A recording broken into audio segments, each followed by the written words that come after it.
اعوذ باللہ من الشیطان الرجیم بسم اللہ الرحمن الرحیم والفجر وليال عشر والشفع والوتر صدق اللہ العظیم۔ معزز حاضرین، السلام علیکم ورحمۃ اللہ وبرکاتہ۔ آج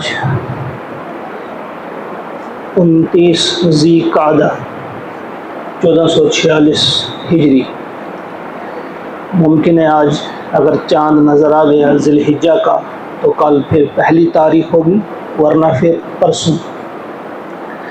تو آج ہم ذی الحجہ کے بارے میں، ذی الحجہ کی پہلی تاریخ ہو سکتی ہے کل۔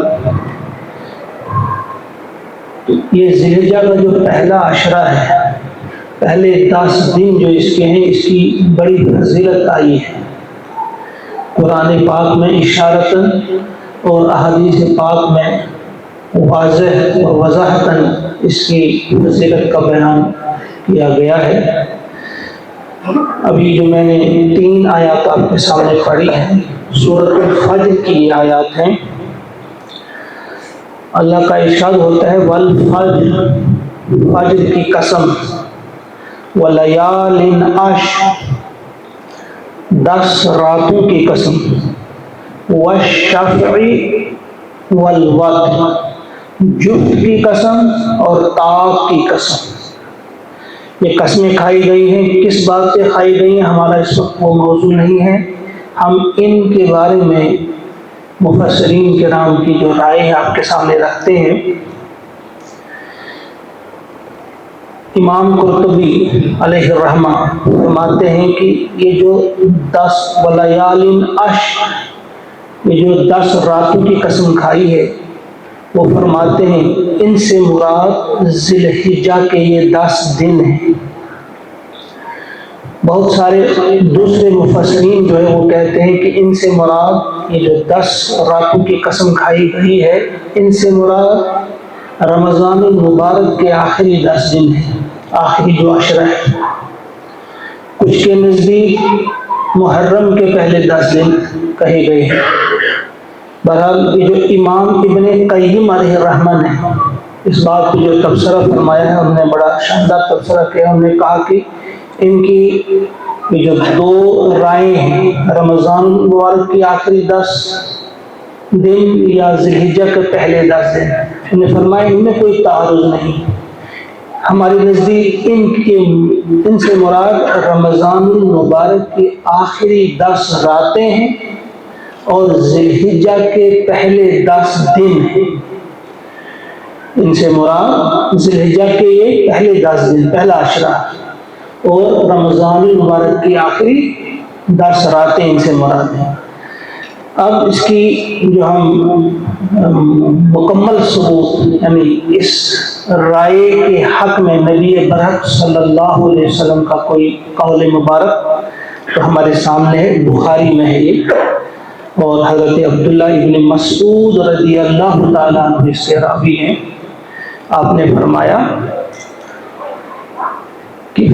رسول اللہ صلی اللہ علیہ وسلم نے ما من ایام العمل الصالح فیہن احب الی اللہ من هذه الایام۔ واضح الفاظ ہے اور بخاری کے حدیث ہے یہ کہ پیارے نبی نے فرمایا صلی اللہ علیہ وسلم کہ یہ جو ذی الحجہ کا پہلا عشرہ ہے، ان ایام میں کوئی بھی نیک کام کرنا جو ہے اتنا محبوب نہیں ہے اللہ کے نزدیک جتنا محبوب ان ایام میں، یعنی کوئی بھی نیک کام آپ کریں ان ایام میں جتنا وہ اللہ کو پسند ہے، کسی دوسرے دن میں اتنا پسند نہیں۔ دوسرے لفظوں میں ہم کہیں گے ان ایام میں کوئی بھی آپ نیک کام کریں اس کا اجر بہت زیادہ بڑھ جاتا ہے اللہ کے ہاں، اللہ اس کا بڑھ چڑھ کر اجر عطا فرماتے ہیں، یہ اس کا معنی ہے۔ قالو، عرض کیا گیا، صحابہ نے پوچھا ولل جہاد فی سبیل اللہ، کیا اللہ کی راہ میں جہاد کرنا بھی افضل نہیں ہے؟ یعنی اللہ کی راہ میں جہاد کرنے سے بھی زیادہ بڑا اجر ملے گا ان ایام میں اگر کوئی نیک کام کرے گا، صالح کام کرے گا؟ قال، تو آپ نے فرمایا ولل جہاد فی سبیل اللہ، ہاں جہاد فی سبیل اللہ بھی اتنا محبوب نہیں اللہ کے نزدیک جتنا ان ایام میں کوئی نیک کام کرنا، اللہ، مگر یہاں ایک شرط ایکسپشن ہے، سوائے رجل، اس شخص کے خرج بنفسہ و مالہ، جو نکلا اپنا مال لے کر اور اپنی جان لے کر نکلا وہ اللہ کی راہ میں، فلم یرجع، لیکن وہ لوٹا نہیں وہاں سے، من ذالک، وہاں سے، بشیء، کوئی بھی چیز لے کر، ہاں وہ انسان، اس کے اجر کو کوئی نہیں پہنچ سکتا کہ اگر ایک شخص نکلتا ہے اپنا مال اور اپنی جان لے کر اللہ کی راہ میں، پھر وہاں سے کوئی چیز واپس نہیں آئی اس کی، یعنی مال بھی قربان کیا، اپنی جان بھی قربان کیا اللہ کی راہ میں، اس شخص کے اجر کو تو کوئی پہنچ نہیں سکتا۔ البتہ اس کے علاوہ ہر کام سے افضل ان دنوں میں کوئی نیک کام کرنا ہے۔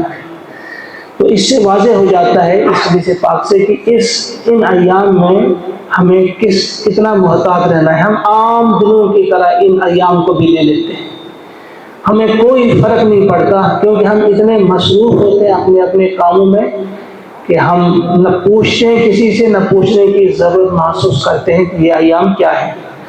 اب بہت ساری حدیث پاک ہیں، لیکن میں نے صرف ایک ہی حدیث پاک آپ کے سامنے بیان کی۔ اب مختصراً ہم کہیں گے کہ ان ایام میں کیا کیا جائے، ہم کیا کریں ان دنوں میں۔ پہلی بات اور پہلی چیز جو ہے قربانی کی تیاری۔ قربانی واجب ہے، قربانی واجب ہے، ذہن میں رہے کس پر واجب ہے؟ جس کے پاس بھی ضرورت اصلیہ جو ہے، حاجت اصلیہ وہ کیا ہوتی ہے، جو آپ کے پاس انتہائی ضروری ہے آپ کے پاس ہونا چاہیے، جیسے کھانے کے لیے کچھ، پہننے کے لیے، رہنے کے لیے مکان، جو ضروری ہیں ضروریات زندگی وہ آپ کے پاس ہیں۔ اس کے علاوہ اگر بچی ہوئی آپ کی رقم ہو 52.5 تولہ چاندی کی قیمت کے برابر، 52.5 تولہ چاندی ہو یا اس کی قیمت کے برابر آپ کے پاس رقم موجود ہو تو آپ پر قربانی واجب ہو جاتی ہے۔ گویا دوسرے لفظوں میں جس پر صدقہ فطر واجب ہے اس پر قربانی بھی واجب ہے۔ اس کے لیے زکوٰۃ کا نصاب نہیں، زکوٰۃ کے لیے تو ضروری ہے کہ پورے سال بھر اتنی رقم رہنی چاہیے، لیکن صدقہ فطر کے لیے یا قربانی کے لیے انہی دنوں میں اگر اتنی رقم آپ کے پاس ہے، انہی دنوں میں، کب؟ جب قربانی جو قربانی کے ایام جو ہمارے پاس ہے 10، 11 اور 12 ذی الحج، ان 3 دنوں میں اگر آپ کے پاس اتنی رقم ہے تو آپ پر قربانی واجب ہو جاتی ہے۔ اور پیارے نبی صلی اللہ علیہ وسلم کا یہ فرمان ذہن میں رہے ہمیشہ کہ جس شخص پر قربانی واجب ہو، یعنی جو قربانی کر سکتا ہو، استطاعت ہو قربانی کرنے کی، پھر بھی وہ قربانی نہ کرے تو وہ ہماری عیدگاہ کے قریب بھی نہ آئے۔ اور قربانی کی اہمیت اس سے بھی واضح ہو جاتی ہے کہ آپ نے جو آخری حج جو فرمایا، ایک ہی حج آپ نے فرمایا، اس میں آپ نے 100 اونٹوں کی قربانی دی، 63 اونٹ آپ نے خود نہر کی۔ یہ کوئی معمولی کام نہیں ہے، اونٹوں کا نہر کرنا مشکل کام ہے۔ 63 اونٹ آپ نے خود نہر کے، اور باقی جو بچے وہ پھر فرمایا آپ نے حضرت علی سے رضی اللہ تعالیٰ عنہ کہ آپ ان کو کر لو، 100 اونٹوں کی آپ نے قربانی دی۔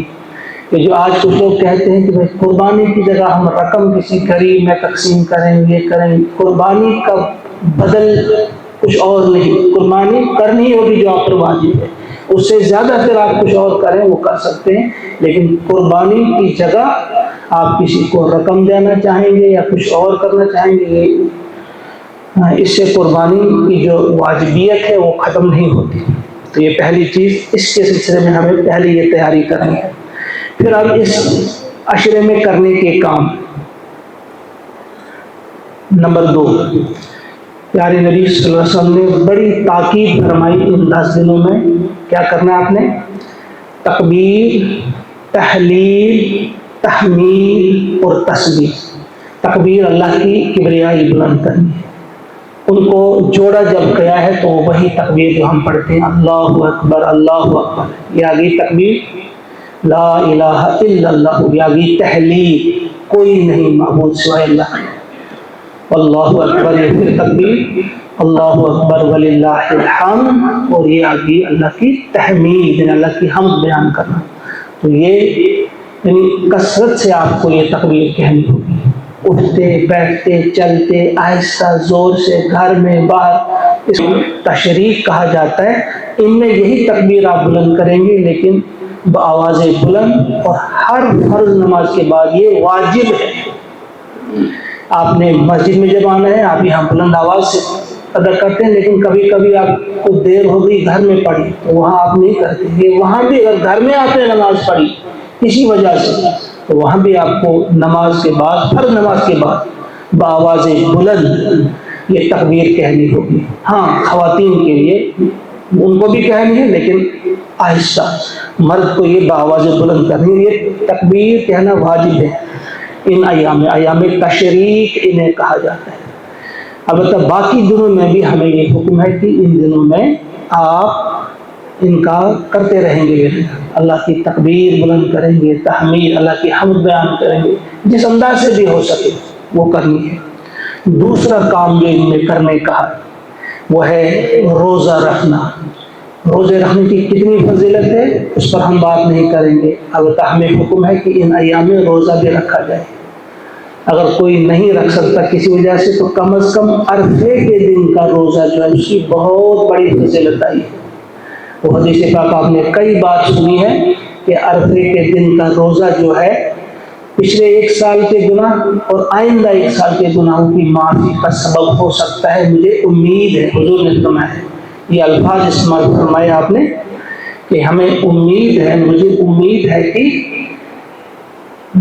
پچھلے سال کے، گزشتہ سال کے اور آئندہ سال کے گناہوں کو اللہ تعالیٰ معاف فرمائے گا اس ایک روزے کے بعد۔ البتہ حاجی کے لیے افضل ہے اس دن کا روزہ نہ رکھنا، عرفے کا ہمارے لیے افضل ہے روزہ رکھنا، بہتر ہے، لیکن حاجی کے لیے نہیں، کیونکہ اس کو وہاں کافی تکلیف آ سکتی ہے۔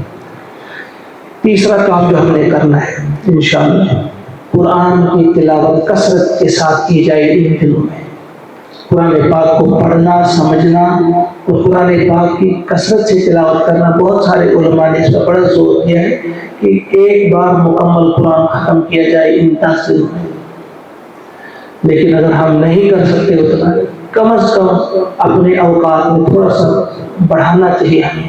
اگر ہم آدھا گھنٹہ تلاوت کرتے ہیں اب ہم 1 گھنٹہ کریں گے، کوشش کریں گے۔ کسی نے ایک سوال کیا تھا کہ بھئی کیسے ہو سکتا ہے 10 دنوں میں ہم ختم کریں گے؟ تو ایک عالم نے جواب دیا اسے کہ بھائی جس طرح تم 5 گھنٹے موبائل دیکھتے ہو یا فیس بک پر بیٹھتے ہو، آج وہ 5 گھنٹے قرآن کو دے دو، قرآن ختم ہو سکتا ہے آرام سے۔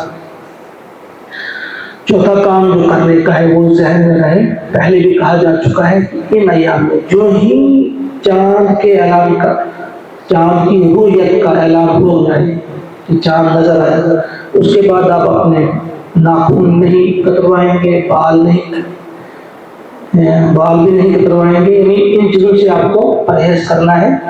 اصل میں یہ ان کے لیے ہوتا ہے جو جنہیں قربانی کرنی ہے، لیکن بڑی تاکید کی گئی ہے کہ اگر آپ قربانی کرنے کے قابل ابھی نہیں ہے، غربت میں ہے، آپ جانور نہیں خرید سکتے، کم از کم ان کی مشابہت اختیار کریں۔ آپ بھی ان دنوں میں اپنے بال نہ بنوائیں، ناخن نہ کتروائیں، یہ زیادہ اچھا رہے گا۔ اللہ تعالیٰ آپ کو پھر آئندہ کے لیے انشاءاللہ ضرور صاحب نصاب کر دیں گے، اللہ تعالیٰ آپ کو بھی مالدار کر دیں گے، آپ بھی آئندہ پھر قربانی کے قابل ہو جائیں گے۔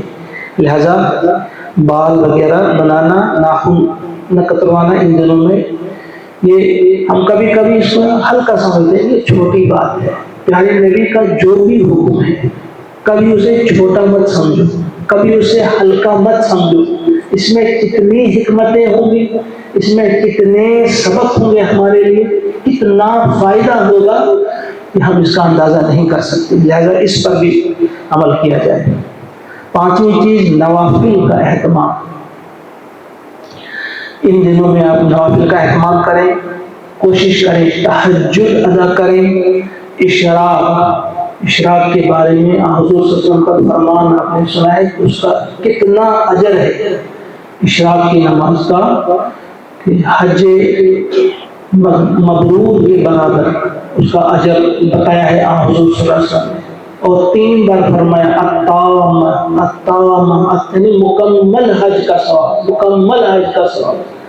لہذا جو شخص حج نہیں کر سکتا، جس کے پاس اتنا سرمایہ نہیں کہ وہ حج کر سکتا ہے، اشراق تو ادا کر سکتا ہے۔ اشراق سورج طلوع ہونے کے بعد سے شروع ہو جاتا ہے، صبح 10 یا 15 منٹ کے بعد جو ہی آپ دیکھتے ہیں سن رائز کا وقت کیا ہے، اس کے بعد 10-15 منٹ کے بعد آپ نماز ادا کریں، تو 2 رکعت آپ کریں، 4 رکعت آپ کریں، وہ اشراق جو ہے وہ بڑی اجر کی بات ہے۔ صلاۃ الضحیٰ تقریباً 9 بجے آج اس کا وقت ہے، اس کو ادا کریں آپ، بڑے اجر کی بات ہے۔ ان کے علاوہ بھی نوافل کا اہتمام کریں ان دنوں میں۔ نمبر 6 دعائیں، دعاؤں کا اہتمام کریں۔ اگر آپ سمجھتے ہیں آپ کو ہر چیز ملی ہے، کوئی ضرورت نہیں دعا کے، اپنے بچوں کے لیے کریں، اپنے دوستوں کے لیے کریں، ملک و ملت کے لیے کریں۔ یہ دعا جو ہے الدعاء مخ العبادہ، عبادت کا مغز ہے دعا۔ الدعاء هو العبادہ، دعا عین عبادت۔ لہذا دعا بڑی اہم چیز ہے، ہم اس سے بڑے غافل ہیں۔ ہم اپنے آپ کو سمجھتے ہیں ہمارے پاس سب کچھ ہے، اب کیا مانگنا ہے، یا ایک ایسا احساس ہمارے دل میں ہے کہ شاید ہر چیز بس اپنی محنت ہی سے ملتی ہے، دعا ایسے ہی نہیں۔ آپ کی محنت کچھ بھی نہیں کر سکتی جب تک نہ اللہ کا ساتھ ہو، جب تک نہ اللہ کی تائید ہو۔ لہذا دعاؤں کا اہتمام کریں، بہت زیادہ دعائیں کریں۔ نمبر 7 صدقہ۔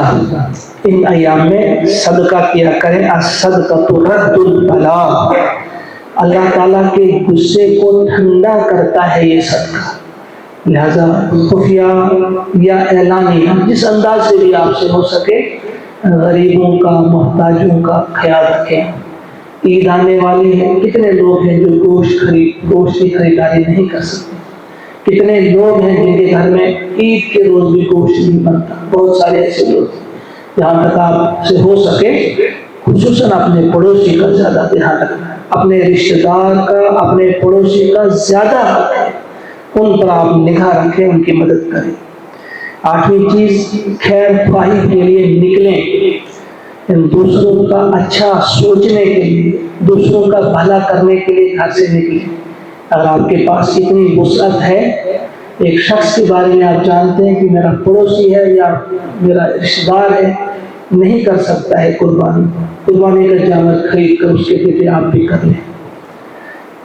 جو آپ کو اس کو خوشی عطا کریں گے، اس کا اجر جو آپ کو ملنے والا ہے یا اس سے آپ کو جو فائدہ ملے گا اللہ کے یہاں، اس کا آپ اندازہ نہیں کر سکتے۔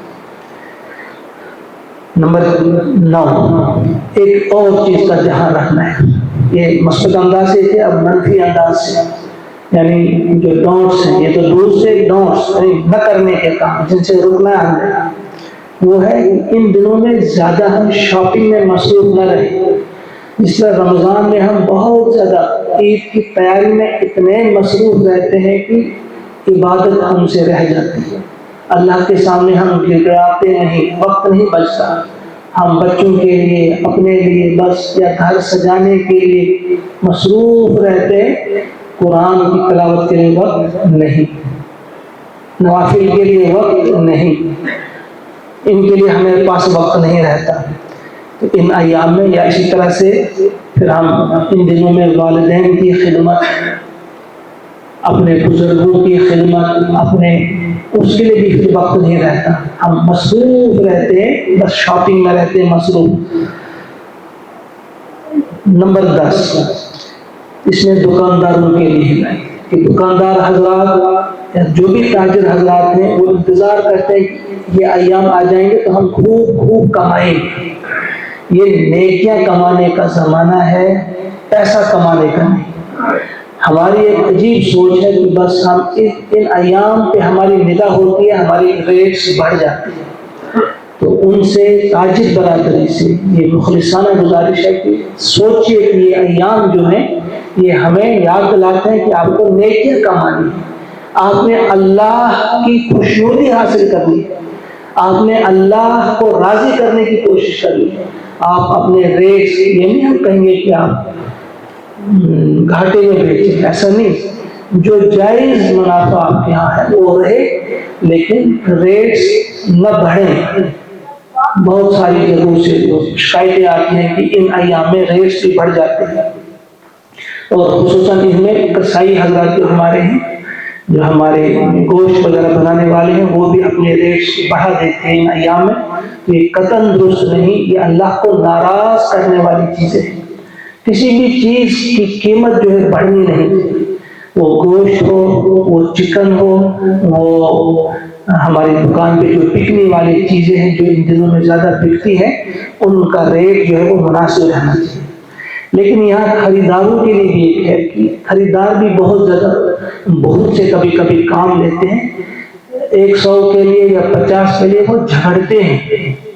کسی سے بھی جب دمبا خریدنا ہو، بکرا خریدنا ہو، بکری خریدنی ہو، کچھ بھی خریدنا ہو، تو اس وقت وہ کبھی کبھی بہت زیادہ جھگڑتی بھی ہے 50-100 کے لیے۔ ایک غریب انسان ہے، کسی نے بڑی خوبصورت بات کہی تھی کہ وہ شخص آ رہا تھا، بائیر آ رہا تھا، تو وہاں پتہ نہیں کتنے ہزار اس نے کرایہ دیا۔ جب وہاں آٹو کرنا تھا تو اس آٹو والے سے وہ جھگڑ رہا تھا 50 روپے۔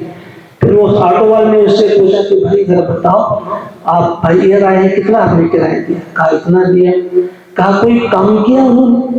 ان ہزاروں نے کچھ کام کیا؟ کہا نہیں۔ کہا مجھے آپ 200 یا 300 میں کسے پڑھے کہ نہیں، مجھے اور آپ کام کریں۔ تو اس قسم کی ذہنیت بھی نہیں آتی رہنی چاہیے۔ ایک کسائی کو ہم لاتے ہیں قربانی کرنے کے لیے، تو اس کے ساتھ بھی جھگڑتے ہیں، ہاں جیسے بھائی کیا ہے 300 یا 400، کوئی بھی خوشی سے جانا چاہیے۔ جہاں آپ دوسری جگہوں پہ بے ریٹ خرچ کرتے ہیں۔ اچھی بات کسی نے کہی تھی کہ اگر آپ نے مسلمانوں کا مال دیکھنا ہو کہ کتنے امیر ہیں، شادیاں دیکھو ان کی، شادی میں کتنا خرچ کرتے ہیں، اور جب اللہ کی راہ میں دینا ہو، مسجد کے لیے، مدرسے کے لیے، یتیم خانے کے لیے، کسی اچھے خیر کے کام کے، وہاں بالکل وہ ٹھیک بند کر کے بڑی مشکل سے 500 کا نوٹ نکلتا ہے، تو وہاں کچھ نہیں دیکھتے باقی جگہوں کی۔ لہذا یہ بھی ہمارے ذہن میں رہے کہ یہ ایام جو ہمیں یاد دلاتے ہیں اللہ کی رضا حاصل کرنے کے لیے یہ ایام ہے۔ اللہ سے دعا ہے کہ وہ ہمیں توفیق عطا فرمائے۔ یہ میں نے صرف آپ کے سامنے چند چیزیں اس انداز سے رکھی، آپ میں کون ہے جسے معلوم نہیں کہ نیکیاں کیا ہے، کس قسم کی نیکی ہے، اپنی گلی کوچوں کو صاف کرنا، اپنے بزرگوں کا خیال رکھنا، یہ ساری چیزیں اس میں خود بخود آ جائیں گی۔ آپ خود سارے ہی سمجھدار لوگ ہیں، بس یہ اشارے میں نے کیے، اور اللہ سے ہم دعا کرتے ہیں کہ ان ایام میں جو 10 دن ہیں، عشرہ ذی الحجہ ہے، اس میں بہتر سے بہتر کام کرنے کی اللہ تعالیٰ مجھے بھی آپ کو بھی توفیق عطا فرمائے۔ کسی سے کسی قسم کا کوئی بھی ملال ہو، کوئی ناراضگی ہو، یہ ایام ہے کہ ایک دوسرے سے معافی مانگی جائے۔ اللہ کو بڑا پسند ہے اپنا وہ بندہ جو اپنے دل میں ہر ایک کے لیے محبت رکھتا ہے، نفرت جس کے دل میں نہ ہو۔ کوشش کرنی ہے ان دنوں میں یہ عظیم کام کرنے کی، یہ بہت بڑی عبادت ہوگی اگر ہم اپنے دل کو صاف کریں گے اور نفرت کا خاتمہ کریں گے، محبت کو عام کریں گے۔ عام طور پہ عید کے دن ہم جاتے ہیں السلام علیکم کرنے اپنے ساتھی کو، لیکن انہیں گھروں میں جاتے ہیں جن کے ساتھ ہماری اچھی بنتی ہے۔ اس کا جو اصل روح تھی کہ ہم ان گھروں میں بھی جاتے ہیں جن کے ساتھ کسی قسم کی ناراضگی ہو، تاکہ وہ ناراضگی دور ہو جائے۔ ان ایام میں وہ ناراضگی بھی ایک دوسرے کی دور کرنی ہے۔ اللہ تعالیٰ ہمارے دلوں میں ایک دوسرے کی محبت ڈال۔ ربنا تقبل منا انك انت السميع العليم وتب علينا انك انت التواب الرحيم۔